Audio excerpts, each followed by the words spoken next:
excited about the forum tonight. The issue of trade and the effects that it will have on Montana and on the nation is very much in the news. So we're very excited to have 3 people here that can tell us a little more about it. The format tonight, and I am the person who is the cop for the forum. Don't let my appearance deceive you, I'm very tough.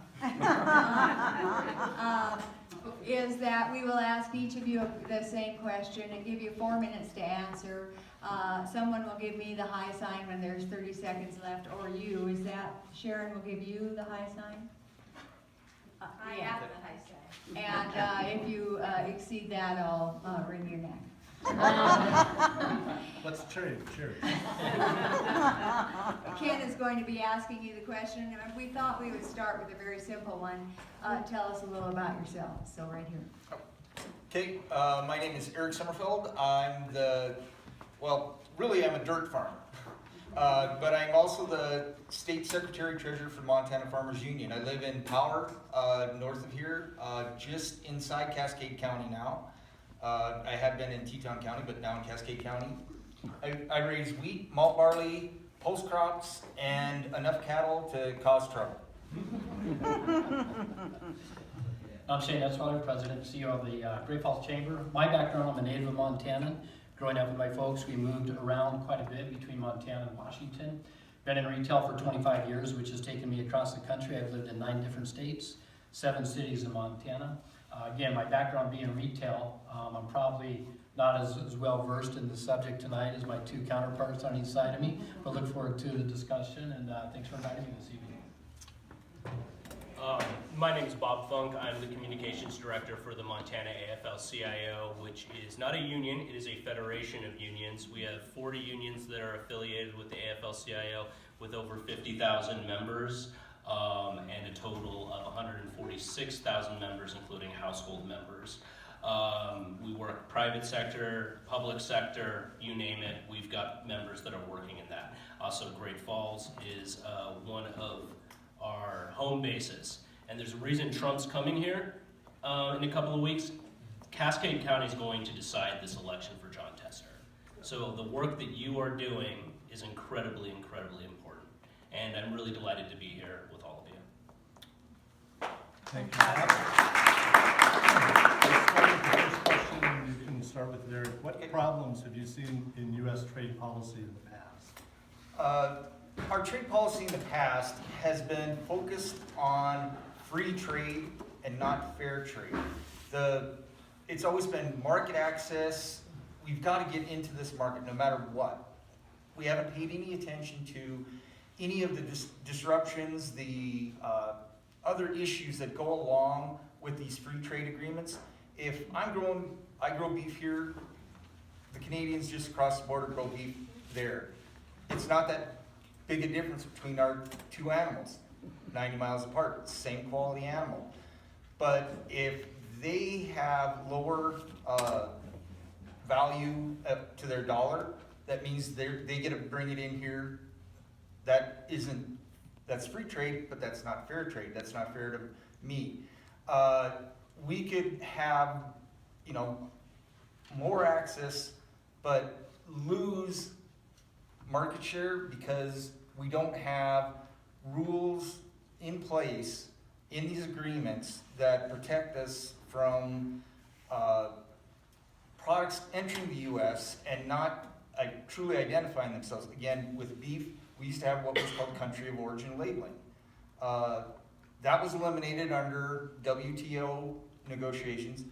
That Canadian beef, or from wherever, when that stuff comes in here, it goes into the U.S. plant, it gets stamped product of the U.S. Well, it's truly not a product of the U.S. And that's something that's wrong with the previous free trade agreements that we've had.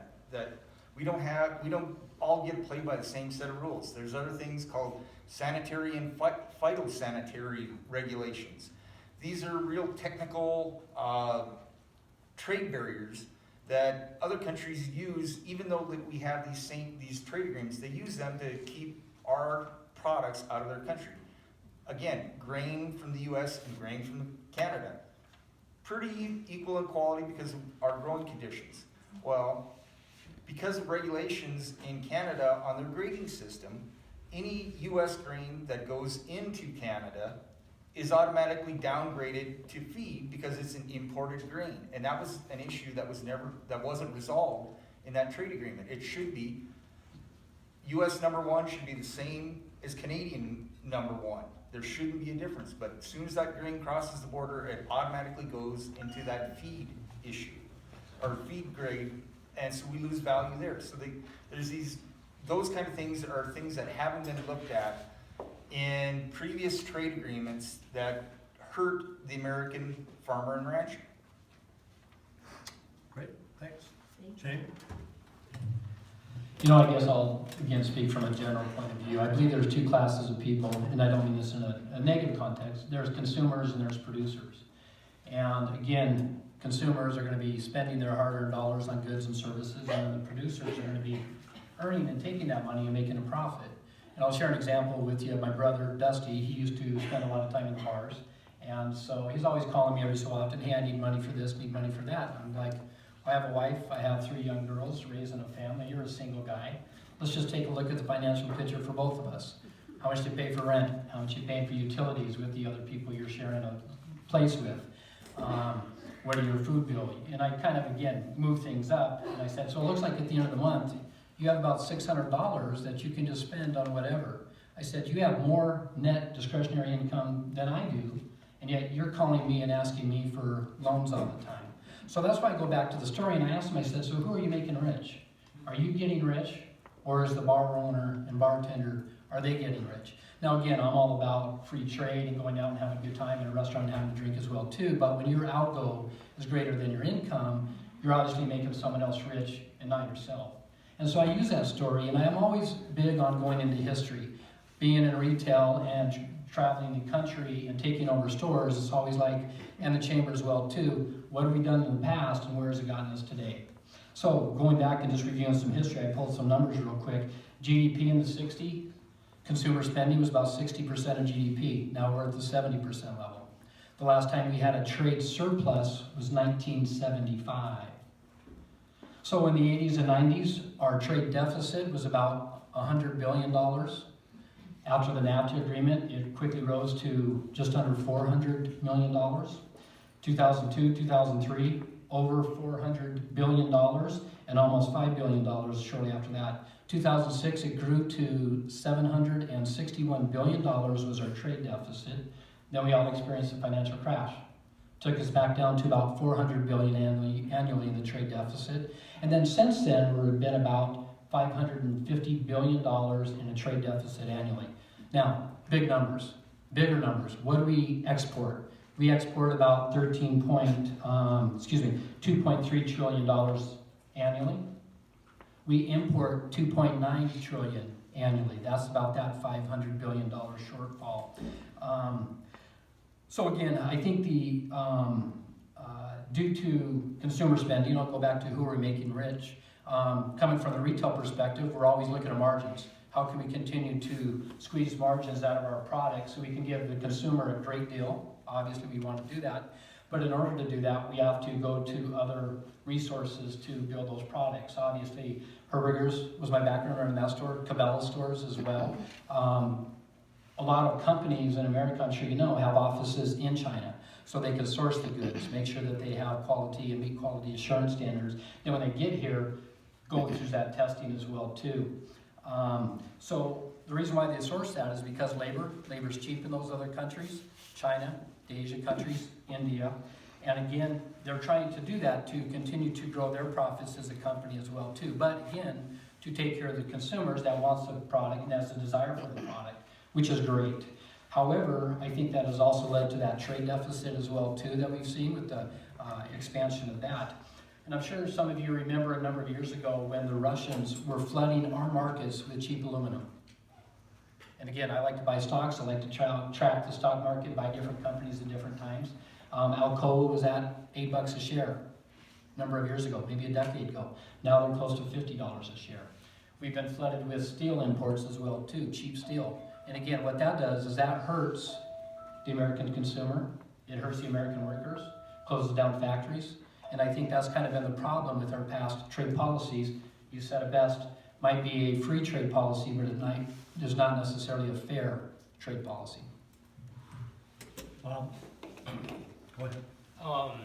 It's a wonderful thing when a guy from labor and a guy from the Chamber of Commerce agree on so many things. This is one of those instances. I think free trade is a misnomer, unless you believe that it's your freedom to make lower wages, to have your communities destroyed, your freedom not to join a union, not to have any labor standards, not to have any environmental standards. And that's the major problem. I think there's no better example of the problems with our trade policy than NAFTA.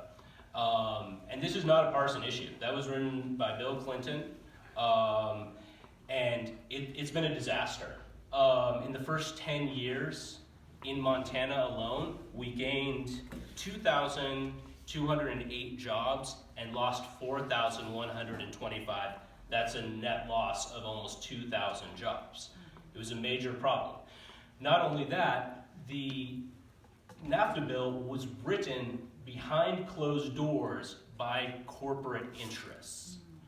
Corporate interests care about their shareholders, they care about their bottom line. They don't give a damn about the environment or about their labor force. And we've seen the impacts. Just yesterday, GM announced that they're going to be moving one of their assemblies of a truck to Mexico.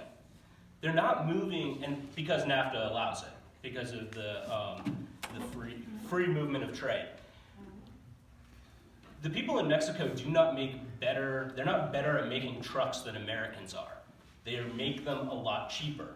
The labor movement is very clear. We have no problem with Mexican workers. We think Mexican workers deserve the same rights and wages that American workers do. But that's the problem with NAFTA. The labor and environmental standards were thrown on at the last second to grab a few more votes in the US Senate, and they had zero teeth. And that's one of the biggest concerns we have, are the lack of standards. And unfortunately, NAFTA has become the template. No matter how people try to repackage these trade deals, CAFTA, which is the Central America Free Trade Agreement, the recent one with Korea, they're all framed after NAFTA, which has been pretty disastrous. We've seen huge increases in the profits the corporations make. Of course we have, because they're the ones that wrote the rules and rigged the rules. There's a reason that we've seen wages stagnant in the United States and we've seen jobs shipped overseas. It's because of these agreements and how horribly they're written, how poorly they're written, and how they're written for special interests and not for people. Okay, thank you. We'll start the next one with Shane. How do you feel the Trump administration's trade policies are addressing the issues that we've been talking about? Well, I'm not going to agree with his methods. I think he's trying to continue his strategy, which I believe in, make America great again, which means bringing the American worker back to work, giving them good paying jobs. Let's bring factories, production facilities, warehouses and whatnot, so we can again continue to grow the American economy. I think we've really seen a stagnation over the past few years. And again, I'll continue to say, who's getting rich? And the reason why I say that, I continue to say that, is I had the opportunity to go to China back in 2007, visit Shanghai, visit Beijing. Again, when a company takes the profits, they're the producer, the consumer is paying their hard-earned money, the producers are getting rich, they're continuing to reinvest and upgrade and create more efficient, build more factories, continue to expand. When I visited, I was blown away by the building and everything that was going on in Shanghai, China and Beijing. Again, blown away. Because again, they kept getting rich, they kept using the benefit of the lack of good, equitable, fair trade agreements, and they were using it basically to their benefit to grow their own infrastructure, while America continued to languish as well too. So I think, with his trade policies, I think if you know Trump, he's going to hit you fast, he's going to hit you hard, and he's going to hit you right away, and he's going to hit you to really what he would like to see, I guess, if you would, but does it, it's a strategy to get his attention. Again, if you know Trump and you've read his books, The Art of the Deal, The Art of the Comeback, Think Like a Champion, in some of his books in 2011, such as, I'm trying to think here real quick. Get Tough, 2011, Get Tough, Make America #1 Again, and then 2015, Crippled America, How to Make America Great Again. Those books really has kind of laid out his strategy on what he wants to do, and he's going to hit people fast, he's going to hit them hard, and he's going to hit them high. Then he's going to negotiate from there. And if those first part of the negotiation is you offer the first, your side of the deal, and if someone accepts it, either they're dumb or they're not a very good negotiator. But he uses that as a starting point, and then he negotiates from there to get what he wants. I truly believe that's what he's trying to do, but again, I don't necessarily agree with his tactics. However, I think we can see a number of things with some of the policies that he's implemented. Consumer sentiment is at a 45-year high. Unemployment is at a low that we haven't seen since the early 2000s. But I think that's his focus right now. Do I have some concerns about it? Absolutely. That's another question that we'll have here in just a little bit. But obviously, some of the policies, he's got 4 years to do what he's going to try and implement some of his strategies. And he's going to do it quick, and he's going to do it fast, and he's going to try and get as much done as quickly as he can. Okay, thanks. Bob? So, Labor has some concerns about the tariffs that he put in place on aluminum and steel, but the impetus behind it does make sense. We're having a lot of cheap steel and aluminum dumped on the United States at artificially low levels that hurt our members. That being said, we have major concerns about how he did that, not cooperating with our allies and not being systematically targeted on bad actors. Now, you'll see, I'm sure a lot of you have seen on the news, Harley-Davidson is moving some stuff from Europe. The fact of the matter is, we're not blaming that on these tariffs. Harley-Davidson started to move things overseas after the tax cut was passed because it incentivized sending jobs and companies overseas. So that's our big problem. Now on Trump, we're kind of doing a wait-and-see policy. His biggest test is going to be the renegotiation of NAFTA. As you heard on my last answer, I obviously have major problems with NAFTA, and one of the biggest ones was that it was all conducted behind closed doors. This time around, every meeting needs to be made public. The minutes from it need to be made public so that our members in Congress can see it and so that the American people can see it. Also, we're very concerned about what Trump did with the Korea Free Trade Agreement recently. There's a major failure in there to put any kind of labor agreements in there and labor standards. Again, all we're asking for is an even playing field for American workers. And that doesn't mean digging a hole so our field's down in the ground. That means raising other people up so that we have great labor standards across the entire world. And then we know that Americans will continue to prosper because we are the best workers in the world. So we do have major concerns with what Trump's doing, and we're not holding our breath on these negotiations, but we sure as heck are going to be putting a lot of pressure on him on the negotiations and making sure that the mistake he made with the Korea Free Trade Agreement doesn't happen with the NAFTA agreement, and especially raising the standards in Mexico and also in the United States, because honestly our standards need to be raised as well. Thanks, Bob. Eric? While we appreciate his idea that, yeah, we need to go in and renegotiate some of these bad agreements, going in with a bull in the china shop attitude and it's a winner-take-all attitude, that is not good. He doesn't understand, or he's used to the business world where if you're buying a building and you're negotiating one-on-one with some other person, if you get a better deal than him, well, you won, he lost. Well, in trade agreements, you're talking about economies of entire countries. And one of the few sectors in the U.S. economy that has a trade surplus is the ag sector. Well, what is potentially the first thing that can be negotiated away is the ag sector, and we'll give up a little bit more access to U.S. markets for this if you don't put as much U.S. ag product into our country, that sort of thing. When it comes to those kind of things, it's hard to negotiate when it's a winner take all and it's my way or the highway type attitude. You have to look at it that, yeah, we do have to raise everybody up, but make sure we do it fairly and equitably for all those parties involved. And that's the biggest problem with his negotiating tactic is it's I win, you lose. And right now, I'm afraid it's gonna be Montana Farm and Rancher is gonna be the one that loses, even though, you know, say with China. Not a lot of our product goes to China, but Canada and Mexico and NAFTA, there's a good chunk of stuff that goes both directions. Yes, we're currently losing badly with Canada in the cattle industry. Other end of it, Mexico. They don't raise malt barley in Mexico. Montana is doing phenomenally in the Mexican market in malt barley. The city of Great Falls is doing phenomenally because of Mexico and malt barley. I'm afraid that we could get hurt. Well, I actually know we've already been hurt by it because last year, there's a little Mexican brewery, you might have heard of them. Their name is Cerveza Montezuma. Well, okay, I'll use their parent company's name. It's Heineken.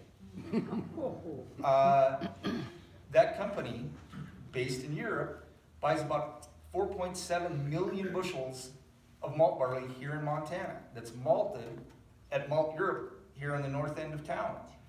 Goes down to Mexico, gets turned into Modelo, Tecate, Sol beers, gets brought back into the U.S.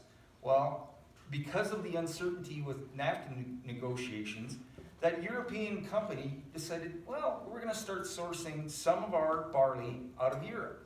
Not because it's better, not because it's cheaper, but we want certainty in supply. We currently supply 81% of the Mexican beer market with barley out of Montana and North Dakota. Well, if we get hurt by this deal, well, we've already been hurt because we've lost a portion of that market because they're looking at sourcing out of Europe and not out of Montana and North Dakota. Thanks. What are your major concerns about trade going forward? Pretty similar to the ones that we've had with every free trade agreement that haven't ever been addressed. The fact of the matter is that our economy is doing pretty well if you look at the numbers, but the fact of the matter is that most wages, especially low-wage jobs, are staying stagnant. So wages is a major issue that we have to address.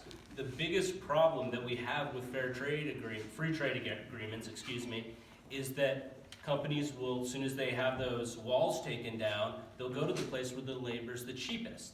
So if you're going to write a free trade agreement, put something in there about raising wages. I mean, this is a great opportunity, right? We should be trying to increase wages in Mexico and raise wages in the United States and raise wages in Canada all together, because if there's more money in the economy is going to be doing better. So wages is a huge one. Outsourcing, obviously, that's coupled with it. Workers' rights and humanitarian rights.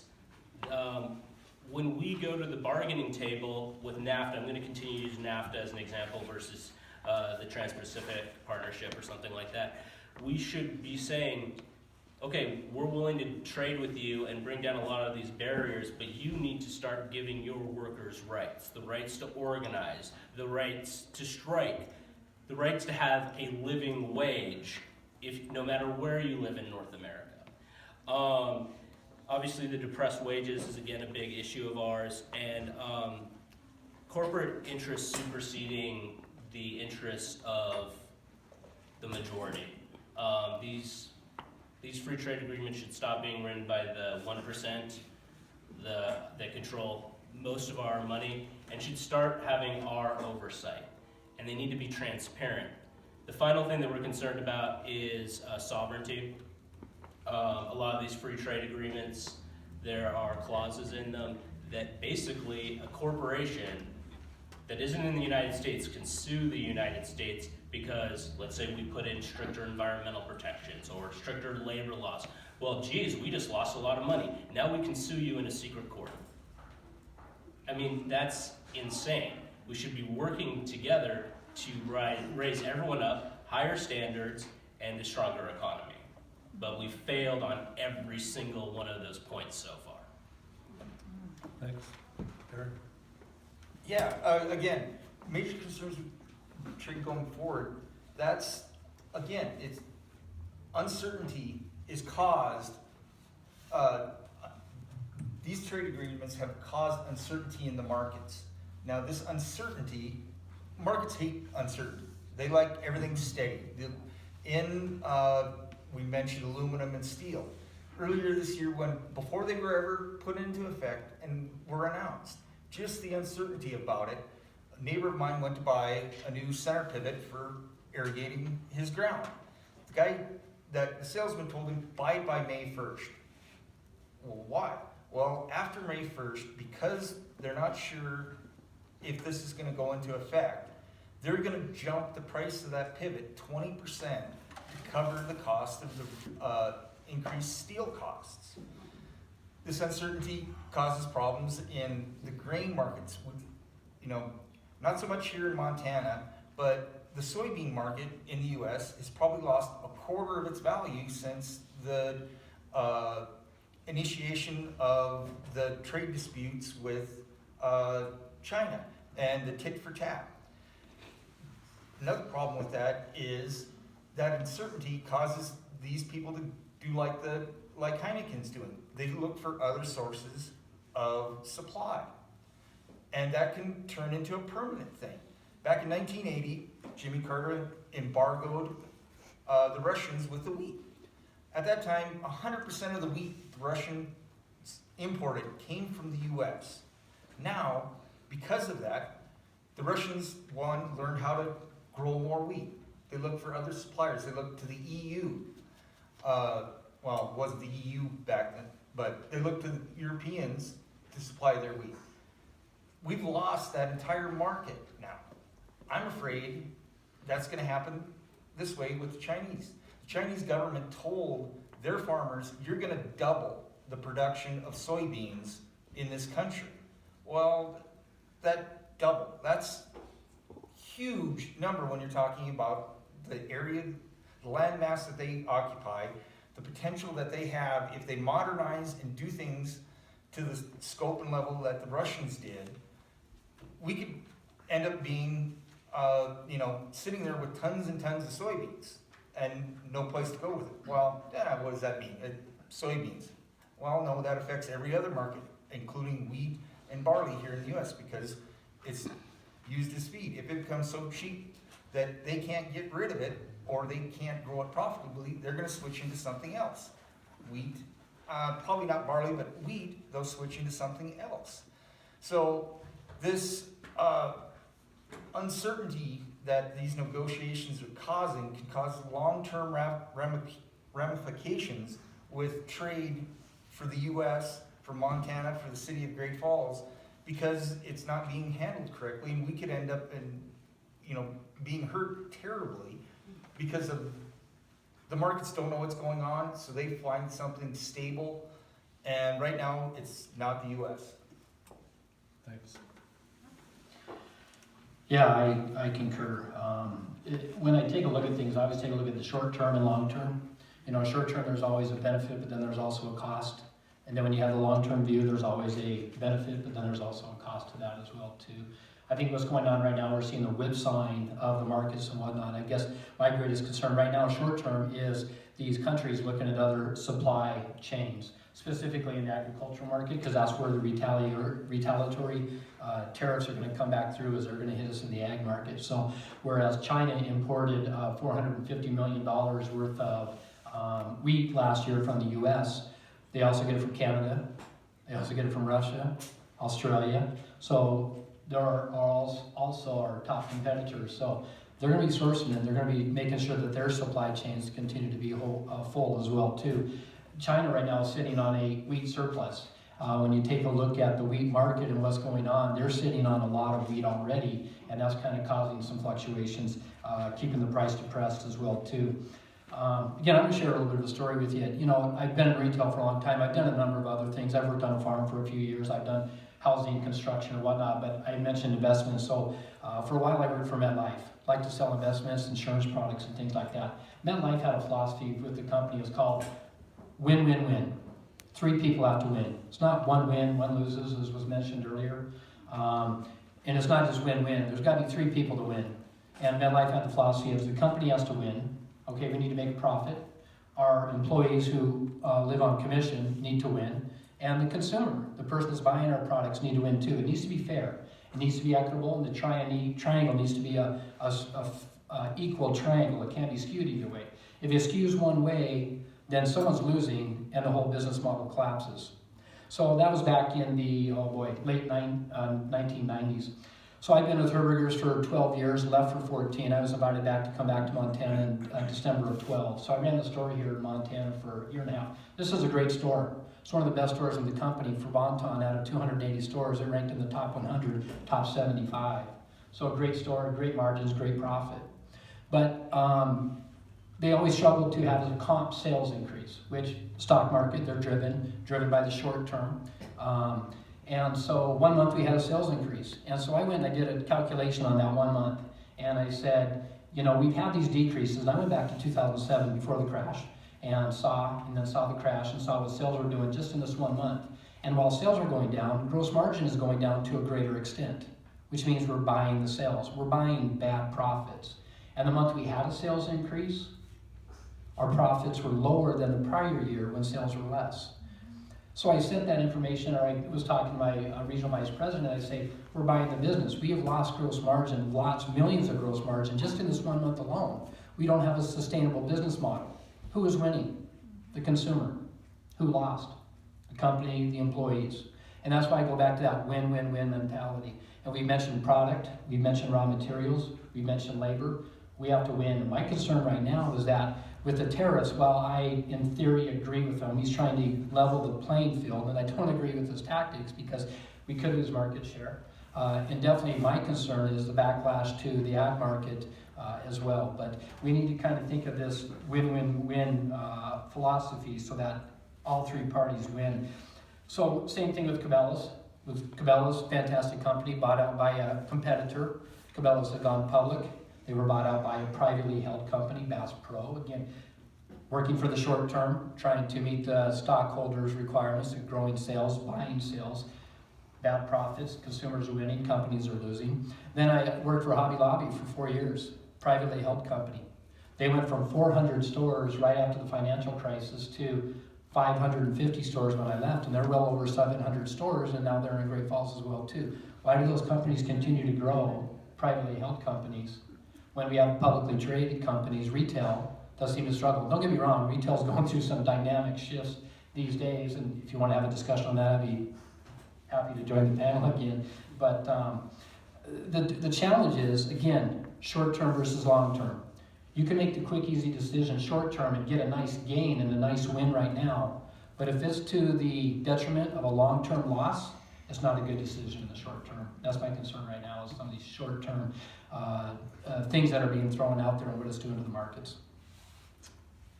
Okay, thanks. And Eric, this is going to be our last question. So what, in your view, is the most important trade issue for Great Falls and or Montana? Again, coming from agriculture, it's maintaining that market access and market share that we do have in those countries that we have good deals with. Mexico. Mexicans don't grow barley. It's great that they try to buy as much of their barley from Montana and North Dakota as possible. We've got to make sure we try to maintain that. In the agreements that we grow or raise the same kind of products as these countries, we've got to make sure that it's a level playing field, as been mentioned before, but between the countries, the US and Canada. Again, some of the rules that they've used against us, not through trade agreements, but through their through the WTO, the elimination of cool, and not telling you where that beef comes from, that's something that needs to be addressed. These sanitary and phytosanitary rules that are also used to keep products out of the U.S., the grading standards between the U.S. and Canada.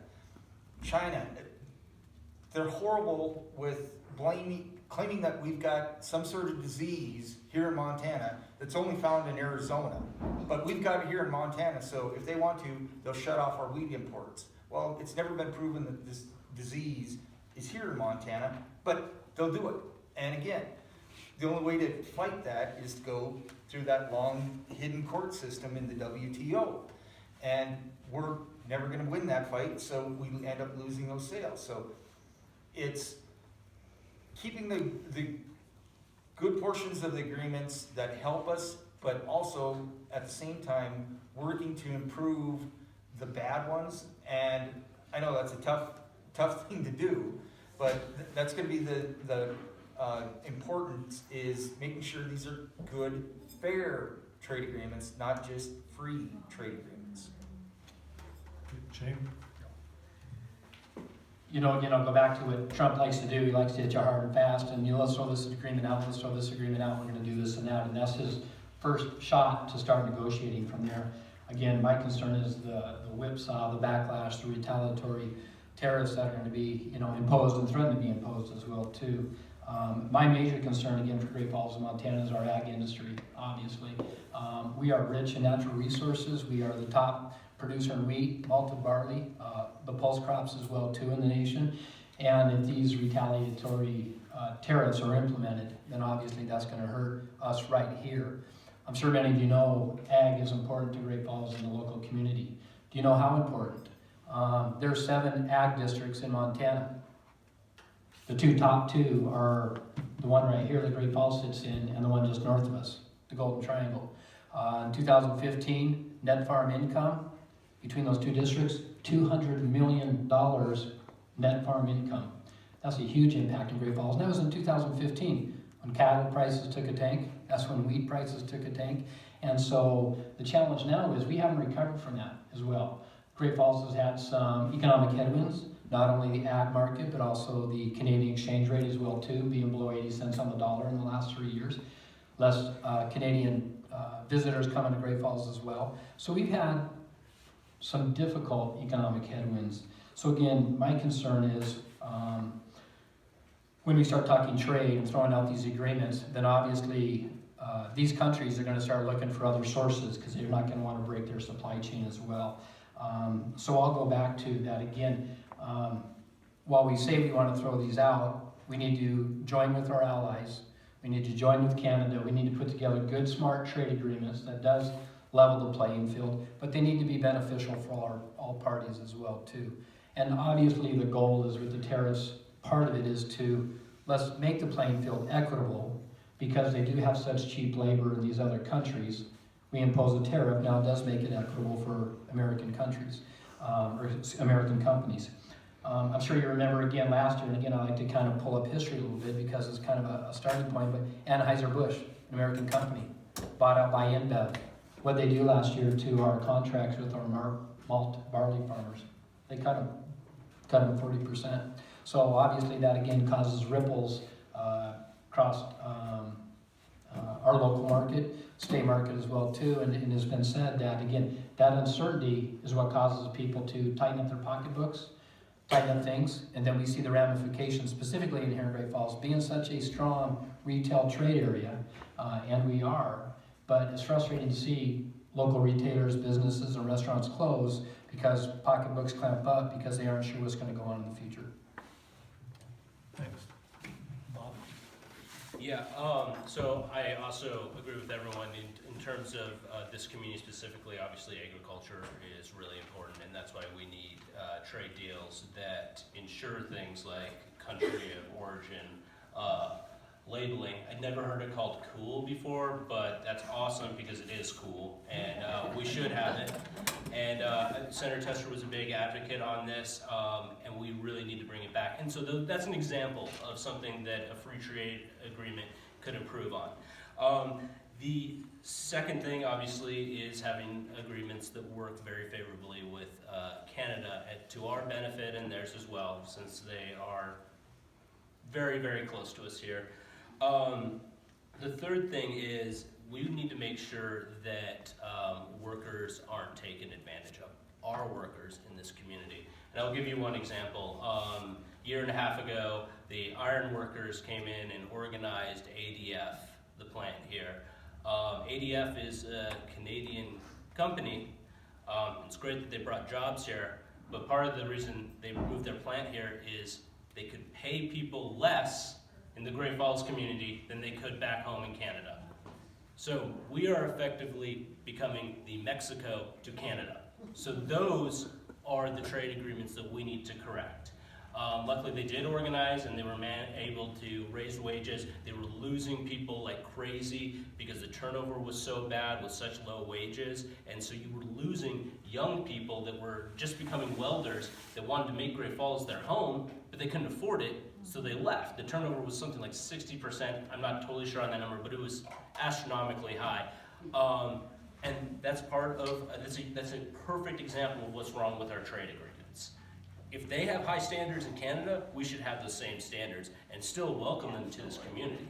Which brings me to the last point, which I thought was a really good one here. Retail is another big part of the economy up here. Well, retail doesn't do well if people don't have wages to buy things.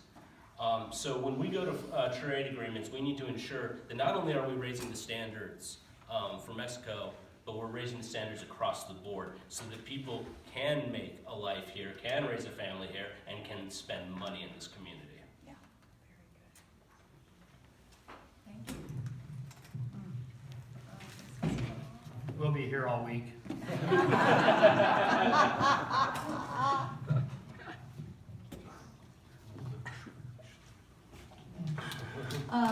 Well, on behalf of everyone here, I want to thank our panelists.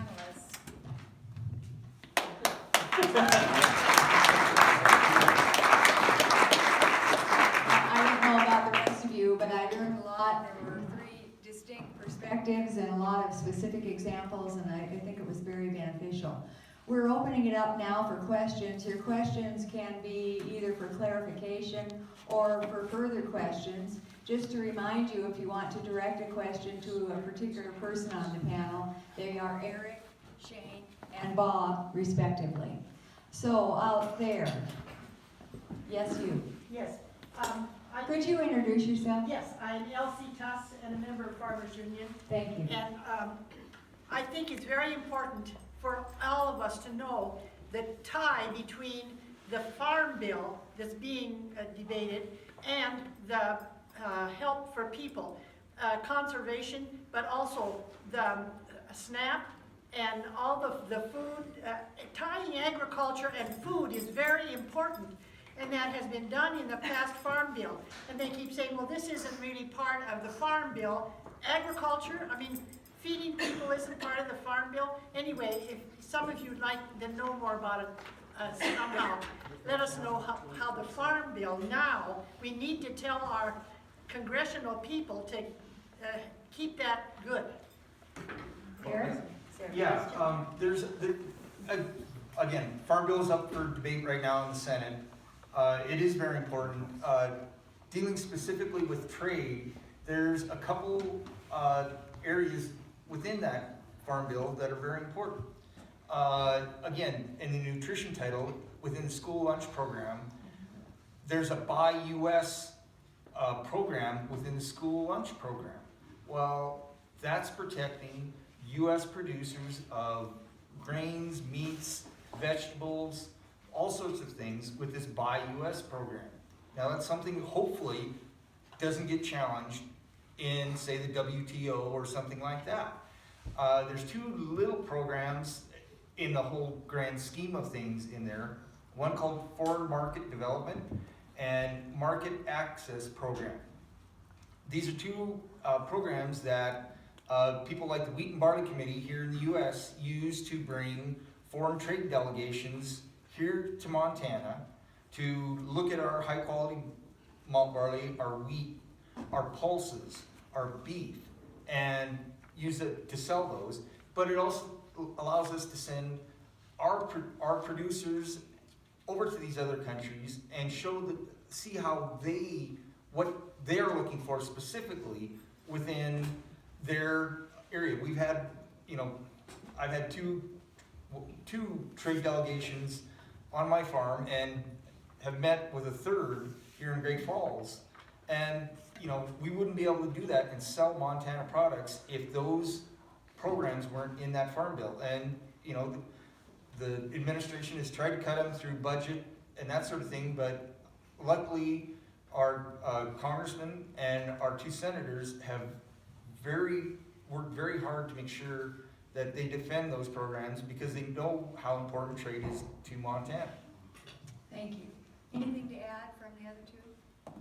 I mean, I would just say that the Buy US is incredibly important. I mean, it's absurd, the idea that our tax dollars that go and buy the nutritional, the foods for our schools would be purchasing outside of the United States. I will also just add on to SNAP, which is also known as food stamps, that not funding that would be a tragedy, not only because, you know, maybe we don't want people starving to death in the United States, and second, every dollar of SNAP that goes into the economy almost doubles in value and how much it's recycled into the economy. So it's a smart investment, it's a good stimulus, and it'd be a tragedy to get rid of it.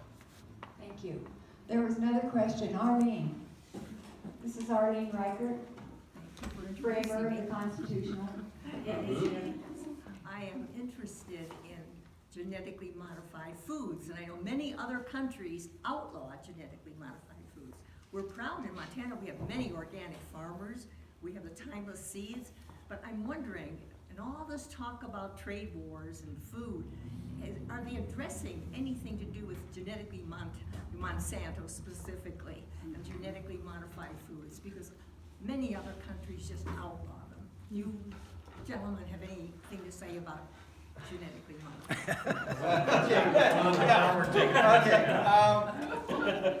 Trade specifically, it has been used as a trade barrier, especially by the European Union, and also China has used it. They have not approved certain genetic traits and have caused big disruptions in the market. One in corn was called Starling, but they found some of this in a shipment of corn to China. They shut off the U.S. corn market when that happened, and it caused a collapse. You know, again, a member of Farmers Union, I don't care how you farm, as long as you raise high quality. If you want to raise organic, that's fine. I'm a straight conventional guy. I raise straight conventional grains. The hay that gets fed to my cattle, a portion of it is Roundup Ready. And the reason it's Roundup Ready is it makes it easy to control the weeds that show up in those in that alfalfa field, and it gives me a higher quality feed for my cattle.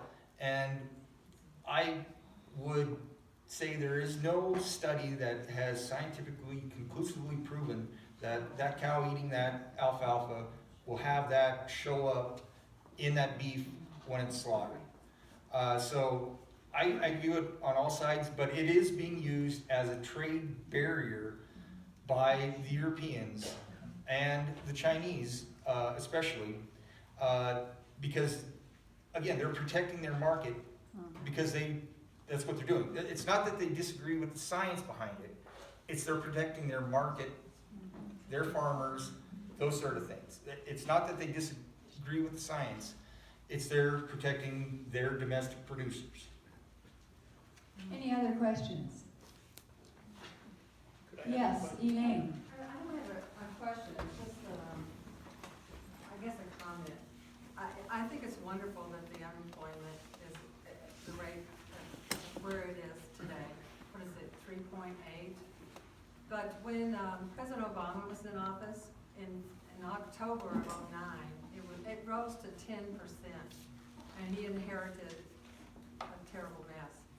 But when in November of 16, it was 4.6.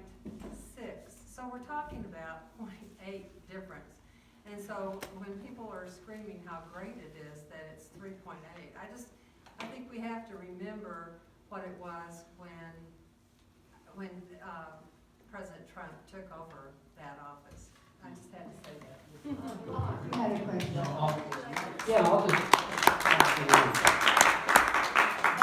Shane would like to respond. You know, and I agree with you. I think Obama inherited a mess and definitely did what he needed to do to turn the country around. We were facing financial collapse. We really were. You know, I think the unemployment numbers can be a tricky number. I know that in fall of 2012, they also all of a sudden took a number of workers off the rolls because they quit looking for jobs. So really, we're at a full employment rate. They say that just with people moving and transitioning between jobs, unemployment truly is, the number's 5%. So we're more than fully employed, but when you look around, people aren't more fully employed than we are in the past. I think what we've seen in this country and the challenges, I'm sure Bob's going to agree with me, is that, again, there's been a number of things that have been instituted, right or wrong. Coming from a retail perspective, I'll just kind of tell you that from my standpoint of view, running stores. Your number one controllable cost in retail is payroll, bottom line. Payroll is 10 to 12% of your revenue. We used to keep our full-time employees, and we used to have quite a few of them. I used to run my ratio in my stores about 40-60. That was the right blend, because you had a number of people who wanted to work full-time, you had a number of people who wanted to work part-time. You had people who wanted to move up, and when full-timers left, you had that easy. It was a nice transition. It was a great way to run stores. You had enough staffing for weekends, evenings, things like that. When certain things were implemented and instituted, the Affordable Care Act, the reduction for so I used to employ my full-timers 37 to 38 hours a week. Never went into overtime because you get your hands slapped by your VP at that. But when that dropped to 30 hours a week that was required to meet medical benefits, guess what happened to my full-timers? They went to 32 and 33 hours a week. Now my part-timers, typically you offer benefits at about 35 hours a week in retail. If someone worked 35, 36 hours a week, you gave them benefits, you gave them medical insurance, vision, dental, and all of that. When it dropped, again, as retail's gone through some dynamic changes, you've got to save money somewhere to continue to make a profit. You have to start cutting some of your fixed costs. Your number one fixed cost is full-time employees. So you automatically reduce them to 32 hours a week. Your part-timers that used to work 33 and 34 hours a week, guess what they got cut to? 27 and 28. So you start cutting 5-6 hours a week off of an employee that's making 10, 12 bucks an hour. You're taking 60, 72, $80 out of their paycheck, their pocket every week. So now you're talking $250 a month. And that's been the challenge that we've had as a country the past 10 years is, while we can say unemployment rate is great, everyone's making less money than they used to. And I'm just speaking from the retail sector, but I see Bob nodding his head, so I'm glad for that.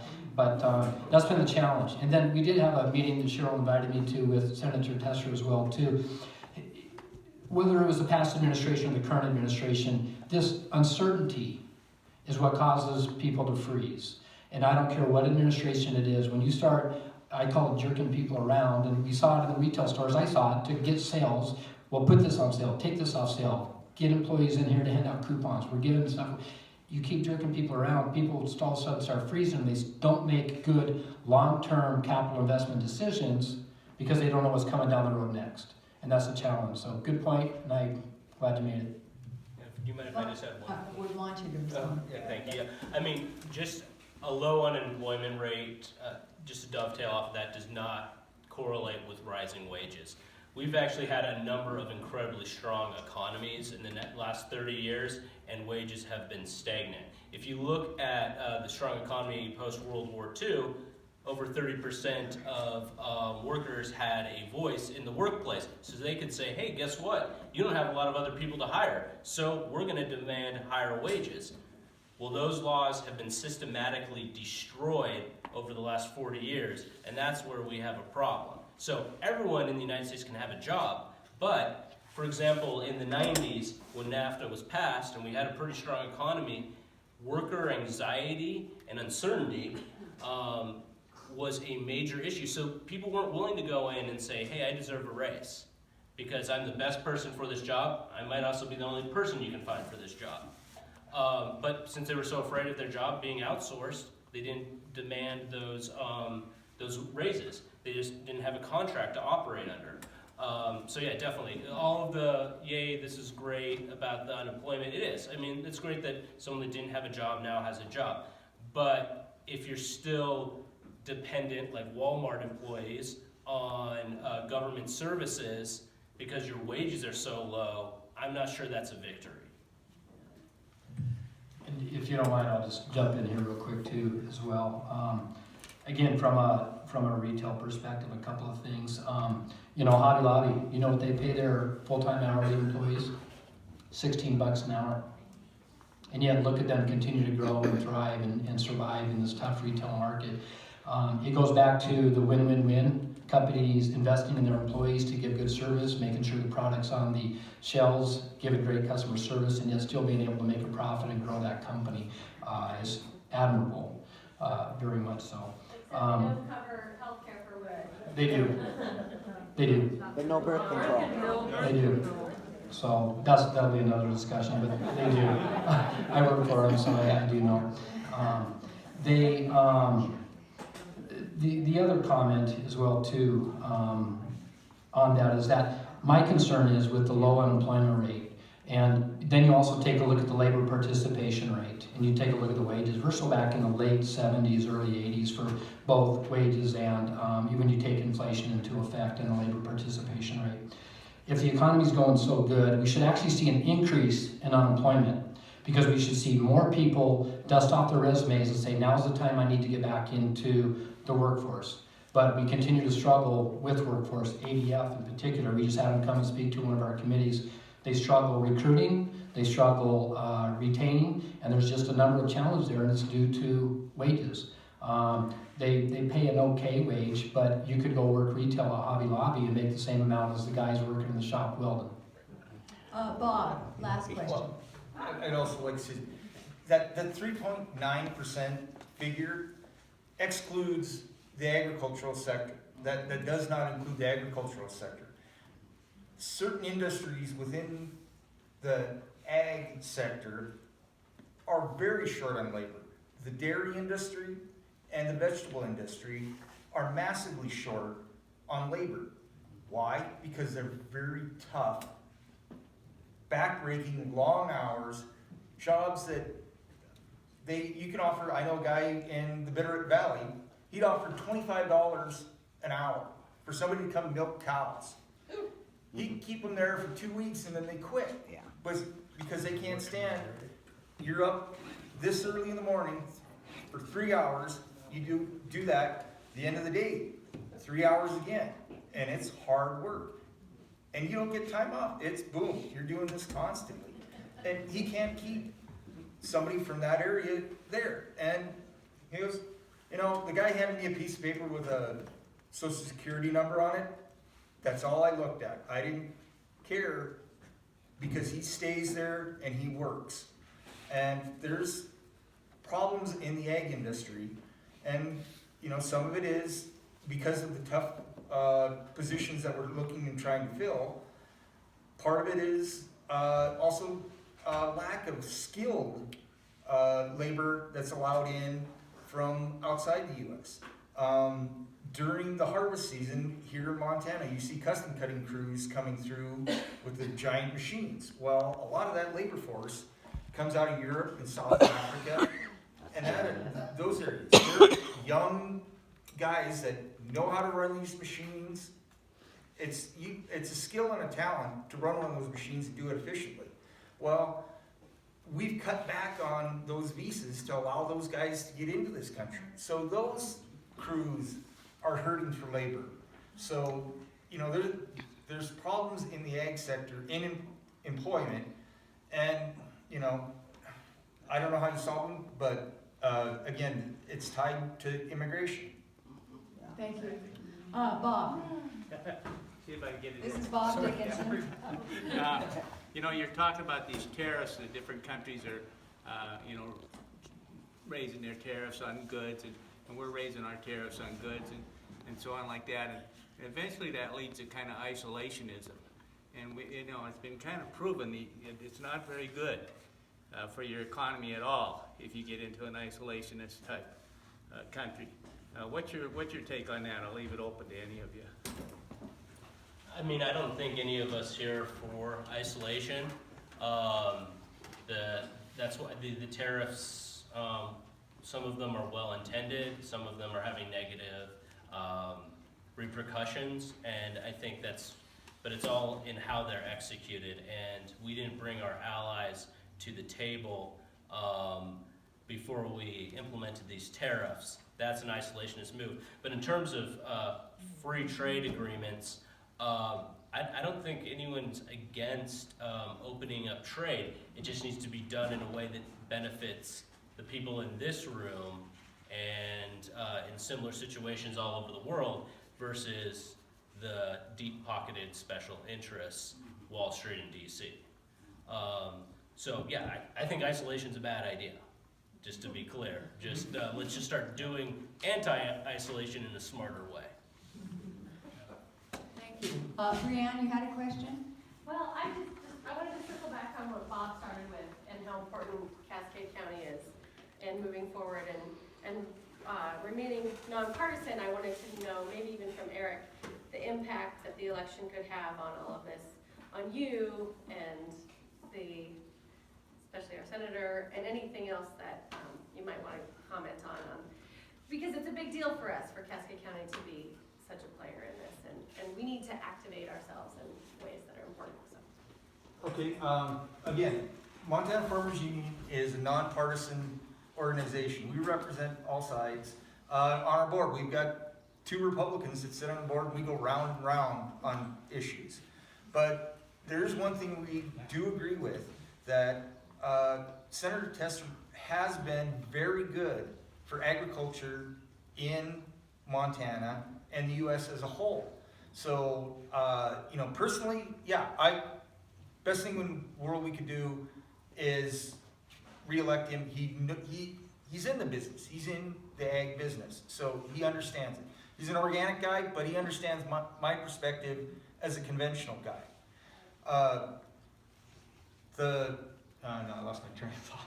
It's okay, we're trying to do a forum that's on trade, and we're trying to do a nonpartisan forum, and I'm gonna ride hard on that. It's important that we have a place where you can have a nonpartisan conversation, and we're trying to have one here. So appreciate your comments, and again, appreciate the panel. We're about to close up. Ken is going to make some closing comments, but I wanted to urge you again, I know that it's summer, but this is such an important time to talk about immigration. And really, if you hear Wilmot Collins' story, you'll walk away feeling inspired about what we have done with immigrants in this country.